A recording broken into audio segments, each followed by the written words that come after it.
the only way you could be brought into the city or the village would be by annexation.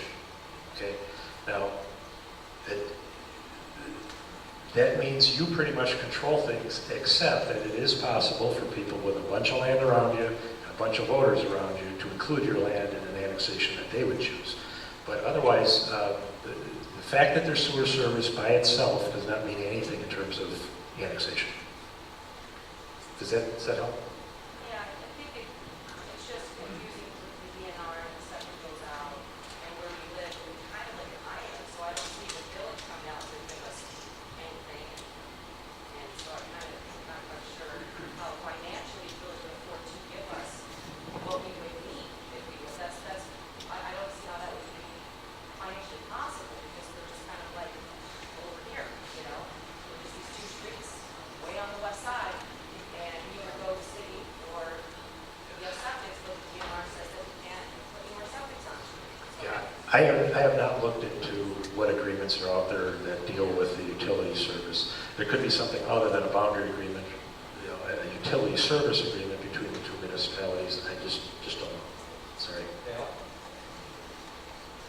I haven't a question. I just wanted to say, I lived in the country for over 30 years. When I first moved out there, we had Rock County plowing our roads. And we had Rock County Sheriff all the time. The east side didn't plow them at all. And they did a really good job. So if anybody's worried about them, they shouldn't. Yeah, the county does now and will continue to plow county roads. So if you're on a county highway, there may have been an agreement between the township and the county to buy services from the county as well.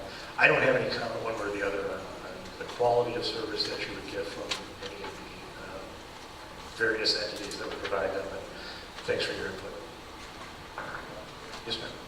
If we change if the name changes, how does it affect our mail? Do we have to have our own post office or is it still Beloit, Wisconsin for mail, U.S. mail? I put my postal regulations hat on now. The answer is I don't know. You would probably be served by the same post office, but whether there'd be any change in your service, I don't know. I don't think there would be, but I can't answer that. The people at your post office could tell you.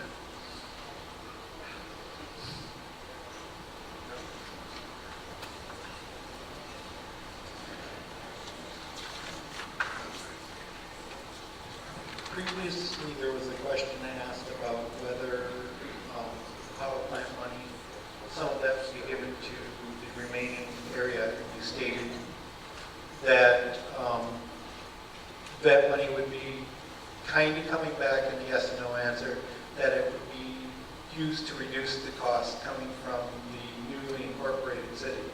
But looking at the spreadsheet we have, even based on those costs, it's still more expensive to use them than to go with Rock County and City of Beloit and other services.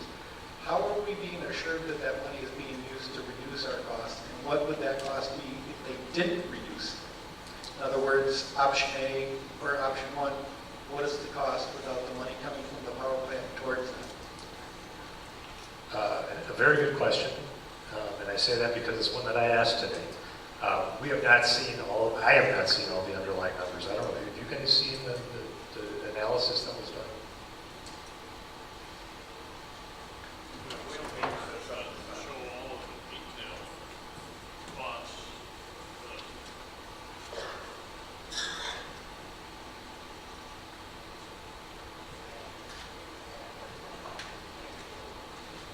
I think the best answer I can give you is that, I have not seen those numbers. I have asked to see those numbers before any agreement is finalized. We'll know what those numbers are. And when I say finalized, I don't mean signed off. I mean before we have the final draft that everybody is agreeing will be signed in the future. Those numbers will be analyzed, but we have not had that opportunity yet. We do have numbers that show for the Holland Plus numbers that show the total of the town plus the village in the future, and they're broken down, how much the cost would be for the village versus how much cost for the township would be. And if I can find that, we've got it somewhere. That's something we can post on the Facebook page.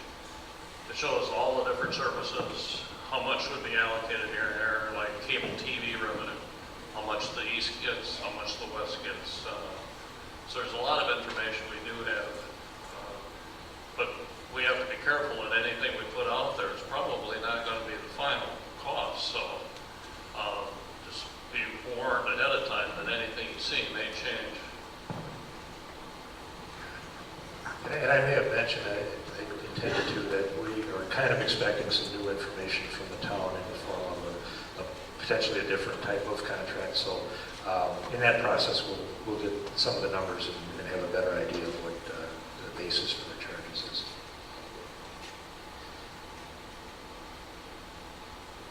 Anybody else?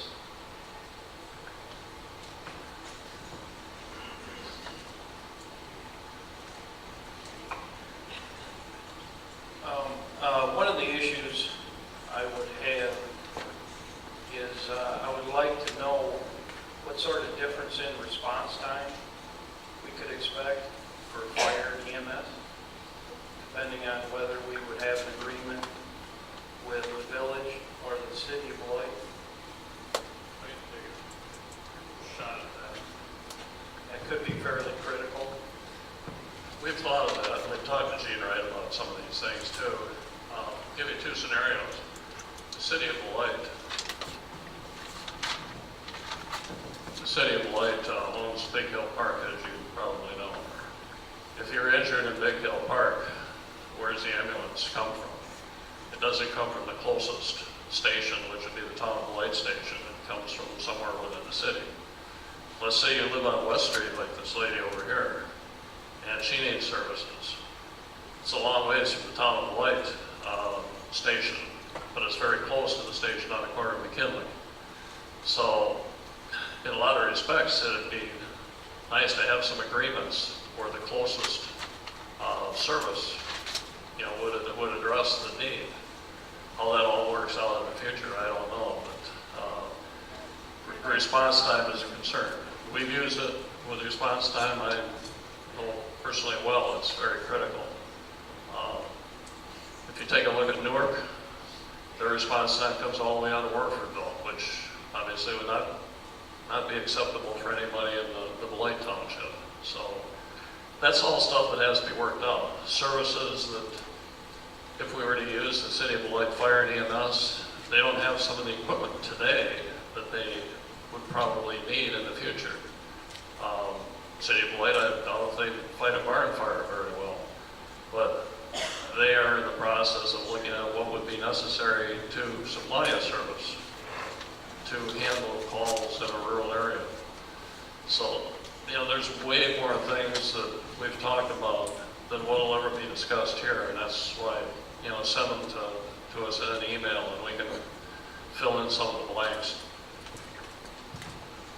I also want to reiterate that no agreements are being reached right now. I mean, the process right now is looking at different options. Ultimately, the town board will decide whether response times are sufficient, whether the price is adequate for those response times and those types of things.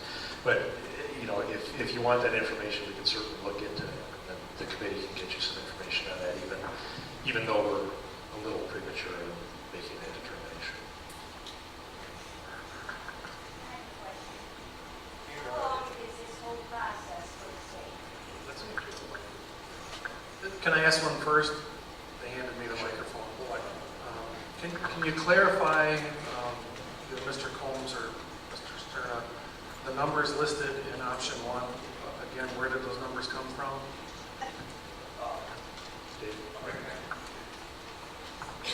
The numbers came out of June 8th, Beloit Daily News, and they were provided by the town of Beloit. So just to clarify, those don't represent what would be in a contract. We don't have those numbers yet.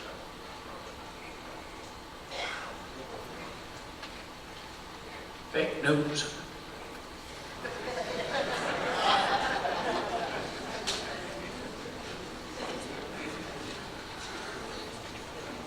Glad I hear that at least once.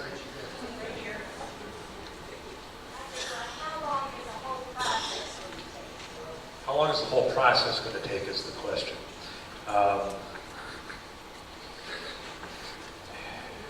There are a lot of different variables and there are a lot of decisions people will make as to how much time they want to take in the process. So it could be, if you're talking about the process of incorporation, I think you're probably talking about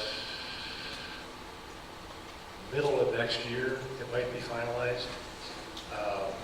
Then if you're talking about the process of annexation, that can be triggered within weeks of the incorporation being done, could be finalized within, depending on which process is used, a matter of a couple of months after that.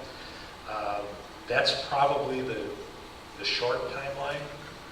A more realistic timeline could be as much as a few years. And the reason I say that is because I expect there will be some challenges to one or more of the different arrows that I had up on my presentation. And litigation takes a long time. And until the litigation is resolved, you don't know what the final answer is. So I would say shortest possible time, you're probably talking the middle of next year. Longest possible time could be 5 or 6 years. You keep talking about the draft. Is that what the village will propose to a judge? The microphone's not on. You referred to a draft. Is that what the village is going to propose and show a judge? And he's going to base his decision on that? One of the swaying factors? No, the idea was they provided us with a draft to give us sort of the concept of what they were proposing. And what I did then is I looked at that draft and I said, I've got a number of issues with the way this is drafted. So we're working on finalizing a draft that is, in my mind, the best draft we can get for the remnant town. In other words, we are negotiating the specific terms. We're probably going to end up with a couple alternatives that will be available, but there will be a final contract that is final in every respect except it hasn't been approved by anybody or signed that would be presented. But the draft is a ways away from what would go to the review board. No. By the time it goes to the review board, there will be a specific contract in place, okay? They can't approve it now because they're not the party that even can approve it. They have to wait till after the incorporation to approve it. Just one real quick question. Who started this, the city of Beloit or? The town. The question was who started the whole process, and it's the town board decided that now was the time, and here was the place that they should start an incorporation process. So that's what began. Why do they want to split the east and west side? Let's follow the My question is regarding reunification. You had said the only way that could happen was by annexation. No. I may misled you on that. Annexation is the most logical way to try to do it, given the options that are available. There is another option, and that could be a boundary agreement, but that would have to be done after the incorporation is all done, and it usually involves some negotiation, but that's a secondary option. Okay. Well, you had said that was unlikely to happen because of, probably because of City of Beloit wasn't going to enter into a boundary agreement. Consolidation. That was one of the consolidation options that would work. You can effectively do the same thing through a boundary agreement. Okay. Well, I guess my question was about annexation in particular. If the village, once it is a village, were to try to annex the whole remnant town, does the state have to approve that and say there's a reason, a need, that they have to have all of this land and that doesn't really, Good that question. Good actually question. likely to happen? It's a good question. Annexations are not subject to state approval. The annexation petition does have to be filed with the Department of Administration. The Department of Administration does a review. They have 20 days to do a review where they determine whether or not it's in the public interest.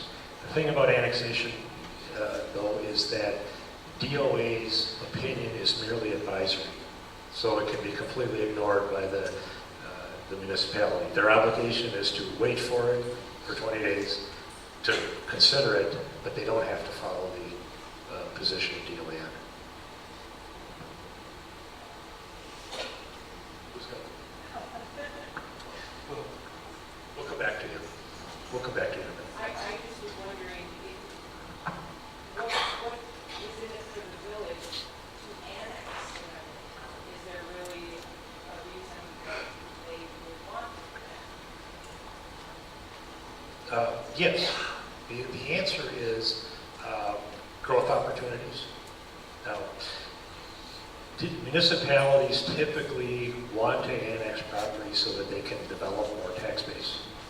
Okay? Now, right now, most of the area is rural, so annexing just to get the tax base that's there isn't all that attractive. And the question would be, what are our cost of services going to be versus the tax base that we get? But one of the things that, and if you followed the position of the city of Beloit on this incorporation, you'll see that what they're concerned about is they're losing opportunities for growth. Okay? If this area incorporates, they can't annex additional land and grow. Every municipality wants to have the ability to grow, and the one way that you protect your ability to grow is to get the land within your borders before somebody else grabs it. So I think that alone is probably enough for the village to be willing to do it. The other thing, and I don't know how much weight you put on this, I'm not going to add commentary, but they promised they would do it. So, I mean, I think there is some sentiment on the part of the town board that you are one community now, and you should be one community in the future. So they may do it for that reason as well. But from a standpoint of ignoring the parties and looking statewide at what municipalities do, the last thing a municipality wants is to become landlocked by other incorporated municipalities. You see it with the city of Manoa, a number of other ones. I actually represent one that's pretty close to being landlocked. They don't like it. So getting more land in your borders, just so it's there when you need it, is a driving force in a lot of these things. I just want to make a comment. They don't want to split up the township. They have to get your density, to meet the density requirement, to become incorporated, they have to do that. So that's the reason why they would want to annex us back in. My question is, I mean, the reason that Beloit's trying to slow it down or stop it is so that they can annex the power plant themselves, right? In general, okay? I can't say anything specific about the power plant. I guess I would tell you, and I don't know the city of Beloit people. I'm not commenting on that as a specific entity. What I'm telling you is that I would expect any city in that city's position, facing what they're facing on this side of the border, to want to do something to not let that happen. I mean, it's right out of the playbook of how municipalities operate. You don't want to become landlocked. You want to keep your options open because you can't have too many options. Options don't hurt you. It's the lack of options that can be a problem. So whether the power plant is in the mix, I don't know. I really don't know if that's even feasible based on its location. I haven't looked at that. From the point where the incorporation process has started, is that locked? I mean, can the city of Beloit still try to annex something that's laid out in that incorporation, or is that locked out until that process is done. An area that's within the incorporation, in the incorporating side of the town is not subject to annexation until the incorporation process is done. Once the, I believe it's once the notice is published to circulate the petition, which has been done already, that no other action, no other moves to change the jurisdiction of that land can be started until the incorporation is either approved, in which case they can't do it anyway, or it's dismissed by the court, in which case it's a free-for-all like it was before the notice was published. If you go back to 1967, the city back in 1967, the city tried to annex the power plant, and it failed. It went, I believe, all the way to the Supreme Court of the state of Wisconsin, and it didn't happen. So, you know, the question is, would it happen now? It failed once.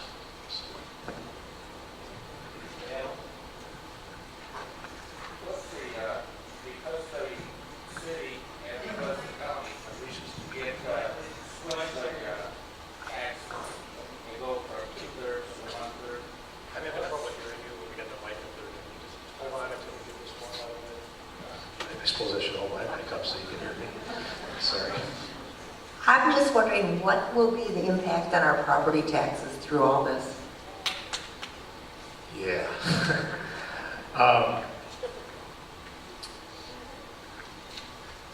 I think they should go down. Now, I can't tell you what is going to happen because I don't have final information as to what the village, for example, will charge you for services, because that's going to be the bulk of your tax bill is you know, if you bought all your services from them as they originally proposed, they were proposing to do it in a way that would be, what they're saying is less than what you're paying now for taxes. I can't tell you how much, because I have not looked at the numbers, and we're not at that point yet. But before anything is finalized, we should be able to answer that question. It's just going to take, some analysis to do. But given the fact that the power plant revenues are going to increase, and we're trying to come up with service costs that are no more expensive than what you're paying now, logically they would go down. Now, I'm standing up here and I'm not even a politician, but I'm telling you your taxes may go down. But,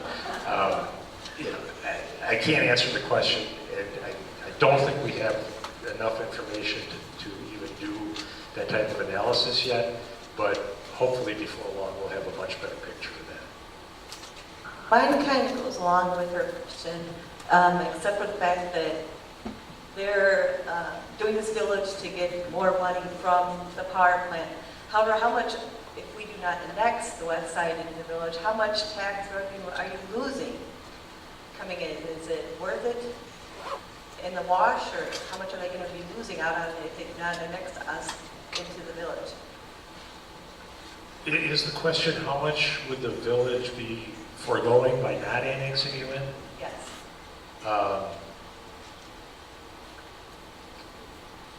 Best I can tell you is about 20% of the value of the entire town. I don't know what the numbers are, but yeah, I guess that's all I can say. I don't have the numbers for that. Whatever the total, do we know what the total assessed value of the town is?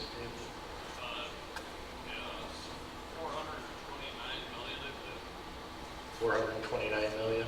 We can check the numbers, but if it's 429 million, you're talking, I don't do numbers. 20% of that is what would be on the west side in terms of taxable value. That might be the school district. Yeah, don't rely on any of those numbers without checking. We'll try to get something up on the webpage to answer that question. Just one thing, the numbers you have on your sheets there do not reflect what difference there might be if we in fact get 2/3 of the money from the power plant instead of the 1/3 we get now. Is that correct? The understanding I got from the town, and I think Jaren can confirm this, that the numbers for the services from the village factor in a share of the power plant revenues. Second part of the question, if the west side decides to go with other services from Rock County or Beloit or whoever, does that affect anything if they want a reunification?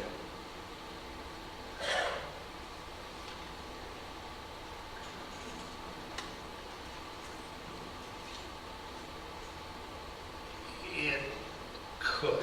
I'm trying to think of all the different scenarios that might play out. If, for example, let's just say that reunification was going to happen 2 years down the road, so in the meantime, town's got to do something, they contract with the county. All of those contracts will have a provision for how they can be terminated. In some cases, and it's pretty common, that there's going to be like a 12-month notice to terminate the contract. And the reason for that is the county has to know how to budget and how many people to hire and that kind of thing. So, and I don't recall the specific terms of the county's contract, but it probably has a 12-month or something like that termination period. So it wouldn't prevent reunification. What it might do is mean that one of the factors to consider at the time of unification is we may have to live with this contract for another 12 months, 8 months, 3 months, whatever it happens to be. So it wouldn't prevent it, it might just make it a little bit more costly. The best thing for the west side though really is to, once the incorporation is in effect, is to annex back into the town, to the village, as quickly as they can so they can benefit from the tax dollars from the power plant, correct? I don't disagree with you, but I don't really have a basis to agree with you. It strikes me that you've got a situation whereby by the incorporation process, there's something like $1 million extra available to reduce taxes, okay? The only way you're going to share in those taxes is either to annex into the village or to work out a deal with the village where you get cheaper services because they're crediting you for some of that. So, yeah, the only way to directly benefit is in that money is to come back into the village. If you're concerned about annexation by the city of Beloit, that's another reason why but you're willing to be in the village, that's another reason why you would want to come in at this point. But that's, you know, I've avoided as much as I can telling people what their decision should be on these things. I think that it's something that everybody has to think about for themselves, their own situation, and what works best for them. But I think there's a financial incentive to do that fairly early. Yes, sir. Okay. I got not really a question, it's more of a comment for you, for everybody. When we look at the future, which we have to, but also remember the history. Talking about the power plant, I remember when they built the first one, it is no longer there, in '55. And the township at that time was one of the richest townships in all of Wisconsin. And that's the reason we ended up with 3 schools and the fire station and a good police station. I remember the first policeman we had, and was their inspector and everything else. But as we grew and other people started around looking, especially other states or other townships, I should say, it ended up in Madison, and Madison thought about it, and they decided instead of all this tax money going to one place, it's time that they took in all the tax money from cities and townships and distributed it out on an equal basis, which they did. And it hurt the township, and it's been hurting them ever since because of keeping up all of the things that they got when they were rich. Now they're talking about doing the same thing again because this power plant is going to be putting up all its money, and that's fine and dandy. But just stop to think, In another 3 or 4 years, history can come back and kick you right in the rear end again. And we could end up just like we've been all the time, having all this money to spend and one thing and another, and then all of a sudden, boom, it's gone. One of the contingencies that I didn't address in my presentation is one that's there in every aspect of our lives that we don't really control, and that's what other people in Madison are going to do in terms of changing laws. Now, a lot of this stuff that, whether it's the incorporation, whether it's consolidation rules, whatever it is, they could change that next week. And so everything that I've presented is based on current law, and we certainly can't predict what might change in years to come. But that's a valid point. Yeah. No, it's a valid point, and I certainly agree with you, and I think that I was expanding your point to everything else I've said. Yes, sir. Yeah, my question is, I think there's an election coming up which could change the makeup of the board, town board, especially if the incorporation had kind of started, signatures had been made, but the referendum hadn't really been. Could that change it? That like if they decided they didn't want it, the makeup of that board, or once it's in process, would it just keep going? An election shouldn't make any difference. One of the things that I didn't get into because it's too wonky. It's stuff I don't think that you didn't think you'd be interested in. But the town board doesn't have a formal role in an incorporation process. Okay, the way the statutes are set up, incorporation is a group of property owners. 50 property owners get together and try to incorporate an area. In this particular case, and it's actually becoming pretty common around the state, is that the town board kind of decides that we're going to initiate this process, but they can do that because they're landowners too. Okay, so the 5 people on the town board, or let's say the 3 that could have signed the petition, they're just 3 of 50 people, because the town board is not an actual party to the incorporation process. So if they lose their seats, unless they lose their property as well, they would be eligible to sign the petition. And since they've already signed, that wouldn't change anything.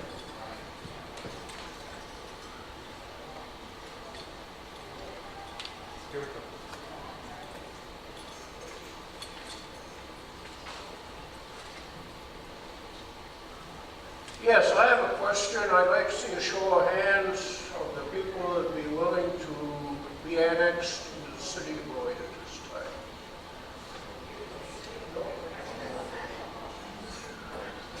Okay, now I wouldn't qualify someone like that. this incorporation isn't something new. It's been brought up by the town for a number of years. They talked about it. It just went by the wayside. And the reason it's been brought up is a continual annexation by the city of Beloit, losing tax base, and incorporation is the only way to stop that. And if you want to allow the city of Beloit to continue land grabbing, annexation here and there.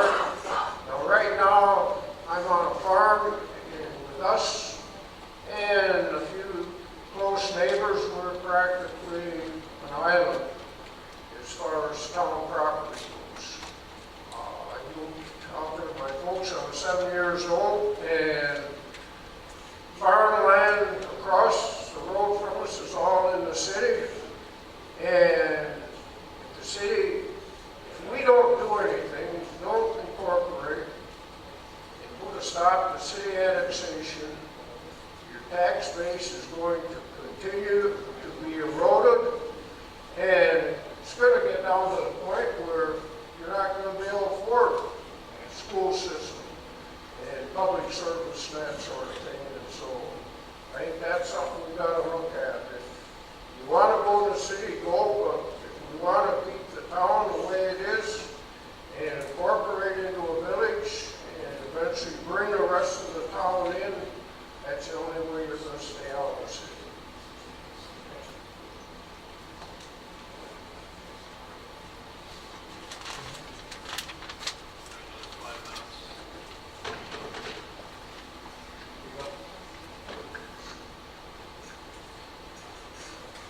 sounds like quite a few people already agree that we should be annexed into the village at some time. Why don't we just do it now? What is stopping it from happening right now? The village doesn't exist yet. You know, when the village, instead of monkeying around and waiting until the village gets approved and then annex it at the end, why don't we just go into the village right now?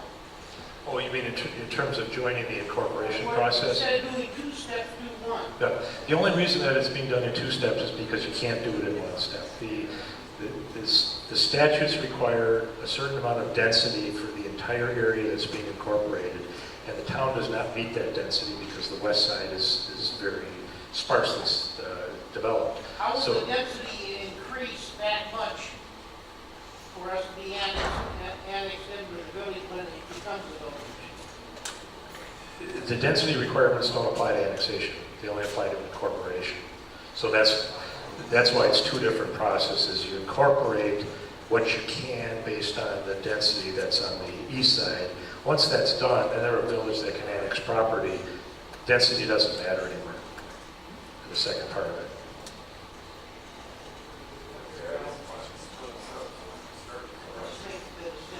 Okay, you were talking about the annexation and the rules. Have the rules changed since the city of Beloit came out and got Big Hill Park? With the 10-foot strip of land? I missed the last part, I'm sorry. Have the rules of the annexation changed since the city of Beloit got Big Hill Park? When they annexed Big Hill? When they annexed Big Hill, I don't know when they annexed Big Hill. I don't know anything about that, sorry. Property was deeded by the landowner to the city of Beloit. The property- It was given to the city of Beloit. Okay. Okay. There is a special procedure for annexing municipally owned land. So if the city owned that land because somebody gave it to them or they bought it, then they can annex it without anybody else's approval. So if they've annexed it, that's probably the procedure that they used. One more question and then wrap it up.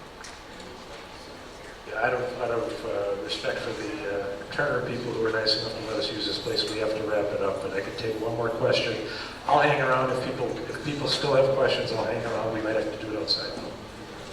Yes, as far as Big Hill Park goes, and that's one of our neighbors. That's been in the city for a number of years, but within the last 5 years, the city bought a farm adjacent to Big Hill Park. That's where they put that Girl Scout building in. And of course, seeing that that was adjacent to Big Hills, that automatically went back into the city. So there's another section, or another farm of township property that went into the city. Okay, I think we're going to wrap it up and clear things out. I want to thank everybody for listening. And please don't hesitate to send any other questions in. We will do what we can to answer them. Remember, our number one and really only goal is to make sure that everybody's questions are answered. So, thanks again. If anyone is curious, our group is going to continue to meet periodically and be counseled by Alan Reuter and explore what the next steps are. So again, thank you everyone for showing up.